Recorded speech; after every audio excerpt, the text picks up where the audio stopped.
Hello and welcome back to my channel. In today's video, I will show you how to fix VP's app not working. So let's get started. So here we can see the VP's app. If it's not work for you, you have to follow these instructions. The first step is to clear the data. Then you have to click on here, just click on this I button. It will open the app info. Then here you have to scroll down and see for the storage section. Just go ahead here. Then click on the clear data. Then here delete it. Then you have to open it again, and if it's work then fine. If it's not work, you have to check for the update.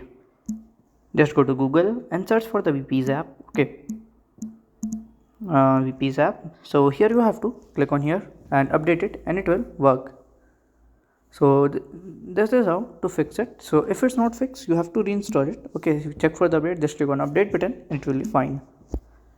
So if it's not work, then you have to reinstall it. So if you find this video helpful, make sure to like, subscribe and share the video. Thank you for watching.